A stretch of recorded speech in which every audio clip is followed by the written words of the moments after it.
তুমি পরীক্ষায় জিপিএ কত পাবা মাত্র 2 মিনিটের মধ্যে তুমি নিজেই বের করে নিতে পারবা, এবং মাত্র 2 মিনিটের মধ্যে তুমি তোমার জিপিএ সম্ভাব্য একটা জিপিএ পেয়ে যাবা, যেটা তুমি ইজিলি করতে পারবা। দেখো আমরা সর্বনিম্ন জিপিএ কিভাবে, মানে এই যে একটা রেজাল্ট তোমাকে আমি এখানে কাউন্টিং দেখাবো, যে আমরা খুব খারাপ রেজাল্ট করেছি, যেমন আমরা ধরো ইংরেজিতে খুব খারাপ করেছি, গণিতে খারাপ করেছি, তারপরে তোমাদের পদার্থবিজ্ঞান অথবা ভূগোল যদি এইতে হয় সেখানে খারাপ করেছি, 4 সাবজেক্টে খারাপ করেছি, এরকম একটা খারাপ রেজাল্ট হওয়ার পর ওকে আমরা এ প্লাস পাবো কিনা, বা তারপরে আমাদের পাসগুলো কিভাবে হয়, যেমন বাংলায় পাস কিভাবে হয়, তথ্য যোগাযোগ প্রযুক্তিতে কতগুলো এমসিকিউ হতে হয় পাসের জন্য, এই সকল বিষয়টা আজকের এই ক্লাসে তোমাদের সাথে আলোচনা করবো। ঠিক আছে, যে তুমি নিজে তোমাদের জিপিএ গুলো, তোমাদের পাসের বিষয়গুলো, সকল বিষয়গুলো তোমরা আজকে এই ছোট্ট একটা ভিডিওতেই জানতে পারবা। মাত্র 2 মিনিট সময় লাগবে তোমার নিজের জিপিএ বের করার জন্য। তাকে তোমাকে ছোট একটা হিসাব জানতে হবে। দেখো বাংলা আর ইংরেজির দুইটা সাবজেক্ট রয়েছে তোমাদের এখানে, তোমাদের বাংলা পরীক্ষা এবং ইংরেজি পরীক্ষা দুইটাতেই দুইটা পত্র রয়েছে, প্রথম পত্র দ্বিতীয় পত্র, প্রথম পত্র রয়েছে দ্বিতীয় পত্র রয়েছে। এবার এখানে সর্বপ্রথম আমি জিপিএটা একটু আগে পরে আসবো। তো এখানে পাস নিয়ে কথা বলি। অনেকে বলে যে ভাইয়া বাংলা প্রথম পত্রে আমি ধরো 5 পেয়েছি বা 6 পেয়েছি, ভাইয়া আমি বাংলা প্রথম পত্রে 5 পেয়েছি 9 থেকে, তাহলে আমি কি ফেল? না, সেক্ষেত্রে আমার উত্তর হবে সম্পূর্ণ না, তুমি ভুল ধারণায় রয়েছো। মেন কথা হলো বাংলা আর ইংরেজির ক্ষেত্রে 2 পত্র মিলে রেজাল্ট করা হয়। যেমন তোমার বাংলা প্রথম পত্র এবং দ্বিতীয় পত্রে টোটাল নৈবেদিক থাকে কয়টা? 20, এখানে 30টা, এখানে 30টা, টোটাল নৈবেদিক থাকে তোমার 60টা। কয়টা নৈবেদিক থাকে টোটাল? 60টা। পাস মার্কের জন্য আমাকে পেতে হয় 3%, মানে যে কোনো একটার 3 ভাগ পেতে হবে। তাহলে সেক্ষেত্রে আমি যদি এটাকে 3 দ্বারা ভাগ করি, তার মানে আমি পাবো হলো 20 মার্ক। এখন প্রশ্ন হলো এই যে 20 মার্ক হচ্ছে এমসিকিউতে, সেটা যে কোনো ওয়েতে পেতে পারো। এমন হতে পারে বাংলা প্রথম পেপারে তুমি অনেক পেয়েছো, সেকেন্ড পেপারে তুমি কম পেয়েছো। আবার বাংলা প্রথম পেপারে তোমার কোনো কারণে 5টা নৈবেদিক হয়ে যায়, সেক্ষেত্রে তুমি সেকেন্ড পেপারে 15টা নৈবেদিক করলা, ইজিলি পাস হয়ে গেল। মেন কথা হলো 2টা নৈবেদিক মিলে 20 হলেই পাস। এবার পাস নিয়ে তো আমি কথা বলে দিলাম, এবার আসি প্লাস নিয়ে। দেখো 160 বা তার থেকে যদি বেশি পাও, 160 বা তার থেকে যদি বেশি পাও, আমি এখানে একটু জুম করে দেখা দিব। ঠিক আছে, যে তোমরা যদি পরীক্ষার কেন্দ্রে 2টা মিলে, মানে বাংলা প্রথম পেপার এবং বাংলা দ্বিতীয় পেপার 2টা মিলে যদি 160 বা 200 বেশি পাও, তাহলে সেটা আসে এ প্লাস তোমাদের। এবার এ প্লাস বলতে আসলে জিপিএ ধরা হয় 5.00।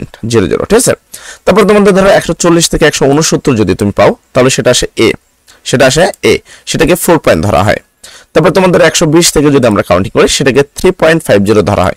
আমি তোমাকে এখানে আরেকটা বিষয় বোঝাচ্ছি যে এ যদি কোনো সাবজেক্টের জন্য এ পাও, তাহলে সেটা 5 পয়েন্ট হিসাব করবা।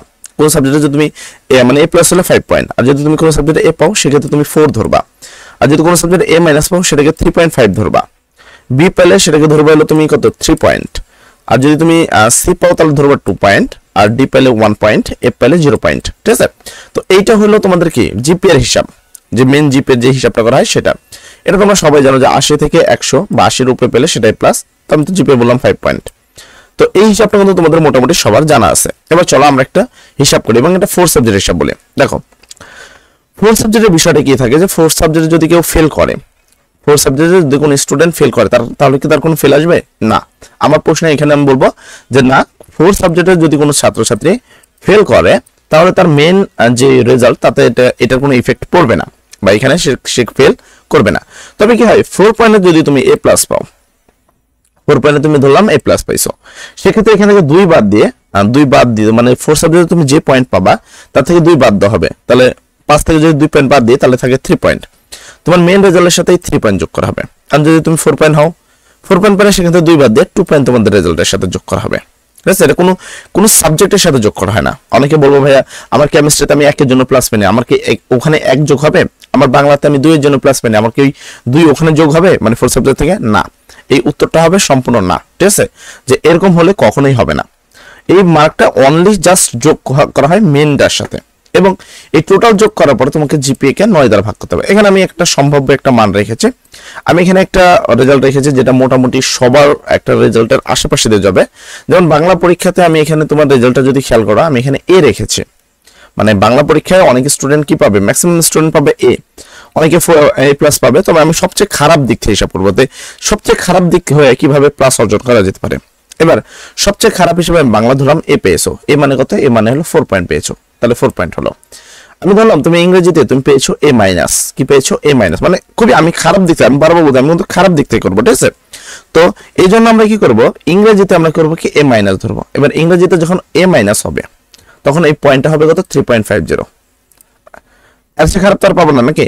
গণিতে আমরা ধরলাম যে এবার যেহেতু গণিত পরীক্ষা অনেকের খারাপ হয়েছে, অনেকের ভালো হয়েছে, অনেকের খারাপ হয়েছে, ধরলাম যে তোমার গণিত পরীক্ষা নৈবেদিক খারাপ হয়েছে, তুমি পাইছো এ, তার মানে হলো 4 পয়েন্ট।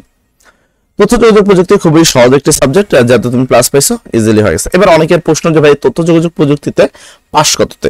দেখো মেন টপিক হলো তথ্য প্রযুক্তিতে তোমাদের নৈবেদিক কয়টা? 25টা।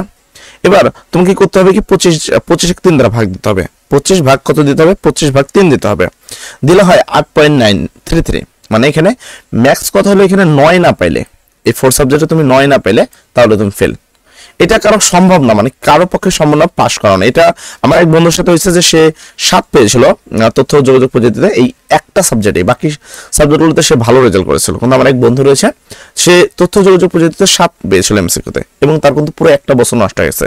তাই কে কি কথা বললো, মানে এই ধরনের কথাকে আমি প্রাধান্য দেবো না। মেন যে কথাটা যেটা আসলে প্রকৃতপক্ষে বোর্ড করে সেই বিষয়টা আমি তোমাকে জানালাম, যে তুমি যে মিনিমাম যদি 8 হয়, হয়তো বা শিক্ষকের এটা জানি না, শিক্ষকরা আসলে নেয় না, এটা আমি যতদূর জানি। মেন কথা হলো তুমি 9 পাইলে বা 8 পাইলে পাস দিবে, 8.33। তো এখানে যদি 8ও পাও তাও তোমাকে পাস দিবে, কিন্তু যদি কোনো কারণবশত 7 পাও তাহলে এটা ফেল, এন্ড মেন সাবজেক্ট তাহলে সবই ফেল। তো আমি ধরলাম যে তথ্য যোগাযোগ প্রযুক্তিতে তুমি এ প্লাস পেয়েছো, ধর্মেন্তে একটা সহজ সাবজেক্ট, আমি ধরলাম তুমি এ প্লাস পেয়েছো। পদার্থবিজ্ঞান একটু কঠিন রয়েছে, পদার্থবিজ্ঞানে যদি আর্টসের কথা বলি তাহলে ভূগোল, ঠিক আছে। তারপর তোমাদের ব্যবসা ফিনান্স ধরলাম আমরা এখানে, তুমি যেটা ধরো, তো সেটাতে আমি ধরলাম যে এটা একটু টাফ সাবজেক্ট, আমি 4 পয়েন্ট মানে 4 পয়েন্ট পেলাম, মানে এ পেলাম, এ প্লাস পেলাম না এখানে। তো আমার এটা কত হবে? 4 পয়েন্ট হবে। রসায়ন সহজ সাবজেক্ট, ধরলাম যে এখানে এ প্লাস হলো, ঠিক আছে। জীববিজ্ঞানে আমি ধরলাম যে আমি এ প্লাস পেলাম, মানে আমি একটু বেশি টাফগুলোকে রাখছি, যে বাংলাদেশ বিষয় পরিচয় আমি ধরলাম এ পেলাম। তোমাদের যেরকম ইতিহাস, অর্থনীতি, তারপর তোমাদের কি আছে বাকি যেই পৌরনীতি, সেই সাবজেক্টগুলোতে আমি ধরলাম যে তুমি এ প্লাস পেয়েছো। এবার 4 সাবজেক্টের বিষয়টা একটু আলাদা, এখানে তুমি ফেলও হইতে পারো, আমি এ গ্রেড ধরলাম, এ গ্রেড হইতে পারে। এবার আমি যদি এখানে সব যোগ করি, সব এই পর্যন্ত যোগ করলে আসে হলো, আমি তোমাকে একটু বুঝিয়ে দিচ্ছি ভালোভাবে, যে আমি এখান থেকে টান দিয়ে যদি এই পর্যন্ত যোগ করি তাহলে এটা আসলে 40, কত আসে? 40। আর আমি ধরছি যে আমি উচ্চতর গণিত মানে 4 সাবজেক্ট আমি পেয়েছি 4 পয়েন্ট, কত পয়েন্ট? 4 পয়েন্ট। এই 4 পয়েন্ট থেকে আমি 2 বাদ দিয়ে দিব, তাহলে আমি পাইলাম কত? মোট আমার যোগ হবে 2, তাহলে এখানে পেয়েছি 40.5, আর এই 2 যোগ করে হলো টোটাল 42.5। এবার প্রশ্ন, আমার কি এ প্লাস আসবে? আমার কি এ প্লাস আসবে বা আমার জিপি এটা কত হবে? তো সেক্ষেত্রে আমি একটা ক্যালকুলেটর নিয়ে এসে তোমাকে এটা বোঝানোর চেষ্টা করবো। তো আমি এখানে একটা ক্যালকুলেটর নিয়ে আসলাম। টোটাল যে জিপি এটা তুমি পাবা, ধরো এখানে কত পেয়েছো? 42.5। একে তোমাকে 9 দ্বারা ভাগ দিতে হবে, দিলাম 9 দ্বারা ভাগ, তাহলে আমাদের পয়েন্ট আসলো কত? 4.72। তার মানে তোমার রেজাল্ট আসবে 4.72। কথা ক্লিয়ার? এখানে যদি এরকম ভাবে, মানে আমি এখানে যেভাবে দেখাচ্ছি সেভাবে পাইলে 4.72 পাবা। এবার এখানে যদি তুমি কোনো জায়গায় বাড়াতে পারো, সাপোজ ধরো আমি এই জায়গায় এই 4 সাবজেক্ট আমি এ প্লাস বানাইলাম, এ প্লাস বানাইলে এর সাথে কি 5 থেকে 2 বাদ দিলে হবে 3, মানে এখানে হবে 3 ধরলাম। আমি ধরলাম যে এটা আমি এ প্লাস পাবো, ঠিক আছে। আমি ধরলাম যে আমি বাংলা এখানে ইংরেজিতে এত খারাপ করবো না, ইংরেজিতে আমি একটু বেশি পাবো, 4 পাবো, একটু বেশি পাবো, মানে এ গ্রেড পাবো, আমি 3.5 পাবো না। বাংলাতে আমি ধরলাম যে আমি বাংলাতে তোমার ধরো এতটুকু হলে কিন্তু এ প্লাস হয়ে যাবে, আর দরকারই নেই বাংলাতে, ঠিক আছে। তো এবার আমি যদি হিসাব করি, এবার আসো, তাহলে মার্ক বাড়াইলাম কত? এখানে বাড়াইলাম 1, আর এখানে বাড়াইলাম 0.5, মানে 1.5 বাড়াইলাম, তাহলে হলো তোমার কত? 42.5 আগেই ছিল, তার থেকে আমি তার সাথে যোগ করলাম 1.5, তো আমি যোগ করলাম 1.5, তাহলে আমার হলো 44। এখানে আমি ভাগ দেবো 9 দ্বারা, 9 দ্বারা ভাগ দিলে আসতেছে 4.8। তাও কিন্তু তোমাদের জিপিএ এ প্লাস কিন্তু হয়নি। এখানে যদি আমরা 4 পয়েন্ট হিসাব করি, মানে 1 পয়েন্ট, এখানে 0 পয়েন্ট বানালাম, এখানে 1 পয়েন্ট বানালাম, তারপর আমাদের কি হবে না? এ প্লাস কিন্তু হবে না। তো মেইনলি কথা হলো তোমাকে এখানে মেন বিষয়টা রাখতে হবে যে এখানে মাইনাস পাওয়া যাবে না, প্রথম বিষয়। নাম্বার 2, আর তোমাকে মিনিমাম, দেখো আমি এখানে কয়টাতে প্লাস রাখি নাই? 1টা, 2টা, 3টা, 4টা, আমি পুরো 4 সাবজেক্টটা প্লাস রাখি নাই। কিন্তু এখানে তুমি সর্বোচ্চ যে কোনো 2টাকে যদি ছাড়তে পারো, সর্বোচ্চ কয়টা? 2টা সাবজেক্ট ছাড়ো, যে আমি ধরো গণিতে এ প্লাস পাইনি, ছেড়ে দিলাম, ইংরেজিতে এ প্লাস পাইনি, বাকিগুলো এ প্লাস ধরতে হবে, তাহলে তোমার রেজাল্ট কাউন্টিং দেখো এ প্লাস হয়ে যাবে। আমি এবার তোমাকে ক্যালকুলেটর দেখাচ্ছি। তো এবার যদি আমি ক্যালকুলেটরটা দেখাই, তুমি ইজিলি কিন্তু এটা করতে পারবা। তো আমরা এবার কি এ প্লাসের হিসাবটা দেখাচ্ছি। তো এখানে তোমার ধরো এবার 5 পয়েন্ট পেলাম, তাহলে 5 প্লাস, এখানে পেলাম 4 প্লাস, এখানে আমরা পাইছি ধরো এটা কি 40 ধরলাম, আচ্ছা প্লাস ধরলাম, তারপর কি প্লাস ধরলাম, এটাকে আমরা প্লাস ধরবো, ঠিক আছে, তথ্য বিজ্ঞানে প্লাস ধরবো, কারণ আমাদের দুইটার বেশি আমরা ছাড়বো না, আমরা দুইটাকে প্লাস ধরবো না, ঠিক আছে। তো বাকি সবগুলো মোটামুটি প্লাস প্লাস ধরবো, 1 2 3, আমরা আরো 3টা ধরবো কি প্লাস, তাহলে প্লাস 5 প্লাস 5 প্লাস 5, 3টে প্লাস ধরলাম। লাস্টটাকে আমরা 4 পয়েন্ট ধরতে পারি হায়ার ম্যাথকে, তো আমি হায়ার ম্যাথকে 4 হলে 2 পয়েন্ট যোগ হবে, মানে 2 ভাগ, তো সরি তাও হবে না, না হ্যাঁ দেখো মানে একবারে কারেক্ট 5 আসবে, যে এখানে তুমি 4 পয়েন্ট পাইছো, এই জায়গাটা তুমি 4 পয়েন্ট পাইছো, কত পয়েন্ট 4 পয়েন্ট হায়ার ম্যাথে তুমি 4 পয়েন্ট পেয়েছো, আর বাকি এই সাবজেক্টটাতে আর এই সাবজেক্টে তুমি প্লাস পাও নাই, বাকিগুলো প্লাস, এটাতেও প্লাস, ঠিক আছে, তারপর এটাতেও প্লাস, এই তো। এইবার তোমাকে যে রেজাল্টটা দেখালাম, তুমি যদি এই রেজাল্টটা অর্জন করতে পারো তাহলে 100% তোমার এই প্লাস আসবে। আশা করি তুমি নিজে নিজে কিভাবে করবা এটা ইজিলি করবা। তোমরা করবা কি, একটা এইভাবে বাংলা ইংরেজি অঙ্ক এটা বসে নিবা, দেন a মাইনাস a প্লাস এটা তোমার মন মতো বসাবে। ধরো যদি তুমি কেমন রেজাল্ট করতে পারো সেরকম একটা সম্ভব একটা মান এখানে বসে নিবা। বসানোর পরে তুমি এবার পয়েন্ট যোগ করার পরে 4 সাবজেক্ট যত পাবা মনে রাখবে তার থেকে তোমাকে 2 বাদ দিতে হবে। তুমি যদি a প্লাস পাও, আমি এখানে ধরছি a মাইনাস, তো তুমি যদি এখানে ধরো প্লাস পাইছো, তো প্লাসে 5 পয়েন্ট হয়, তার থেকে 2 পয়েন্ট বাদ দিয়ে 3। এটা কারোর সাথে কিন্তু যোগ হয় না, এটা জাস্ট মেন রেজাল্টের সাথে যোগ করে পয়েন্টটা দেওয়া হয়।